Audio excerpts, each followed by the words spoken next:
আসসালামু আলাইকুম এভরিওয়ান, কেমন আছেন আপনারা সবাই? আলহামদুলিল্লাহ, আমিও ভালো আছি আপনাদের দোয়ায়। আপনাদের সাথে একটু রেসিপি নিয়ে হাজির হয়েছি। আসলে আমি তো আপনাদের মতো ওরকম পাকা রাঁধুনি না, তাই যেটা মানে পেরেছি আপনাদের সাথে শেয়ার করেছি। তখন বাজতেছিল রাত 11টা, আর আমার খুব কাবাব খেতে ইচ্ছে করছিল, তাই আমি ভাবলাম যে এই রেসিপিটা আপনাদের সাথে শেয়ার করি। মাংসগুলোকে আমি কেটে নিয়ে মাংসগুলোকে পাটাতে একটু ছেঁচা দিয়ে তারপর আবার একটু ধুয়ে একটু ঝরা দিয়েছিলাম যাতে পানিটা ঝরে যায়। তারপর আবার একটু হাত দিয়ে আলতো করে চেপে চেপে ওই মাংসের পানিটাও আমি একটু ফেলে দিলাম যাতে মাংসটা ড্রাই হয়। আর দেখেন আমি কিন্তু খুব পাতলা পাতলা করে মাংসটাকে ছেঁচে নিয়েছি। তারপরে যে বাসার মধ্যে যেই ময় মশলা ছিল, আসলে হঠাৎ করে কাবাব খেতে ইচ্ছে করছে, কি আর করার। তো বাসার ভিতরে যা ছিল সব কিছু দিয়েই মাংসটাকে খুব ভালো করে আমি মাখিয়ে নিচ্ছি। এখানে দিচ্ছি ফার্স্টে হলুদের গুঁড়া, মরিচের গুঁড়া, তারপর আপনার লবণ, তারপর গোলমরিচের গুঁড়া, তারপর আপনার ধনে গুঁড়া, জিরা ফাঁকি, গরম মশলা গুঁড়া, মানে যা যা ছিল সব কিছুই দিয়েছি।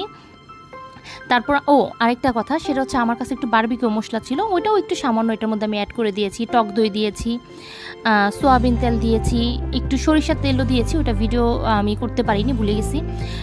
একটু সরিষার তেলও দিয়েছি, তারপর একটু লেবু চিপে দিয়েছি। একবারে সব কিছু একসাথে খুব ভালো করে এটাকে আমি মিক্সড করেছি। মিক্সড করার পরে প্রায় আধা ঘন্টা পর্যন্ত এটাকে আমি এইভাবে করে রেখে দিছি। আধা ঘন্টা পরে আমি একটা কাঠিতে এইভাবে করে গেঁথে গেঁথে এটাকে কাবাবের মতো করেছি। একটু মানে কাবাবের মতো শেপ দেওয়ার চেষ্টা করেছি, যেহেতু আমার কাবাব খেতে ইচ্ছে করছে। আর এটা চাইলে আপনারা রুটি দিয়েও খেতে পারেন, পরোটা দিয়েও খেতে পারেন, নান দিয়েও খেতে পারেন, ভাত দিয়েও খেতে পারেন, যে যেভাবে খেতে পছন্দ করে।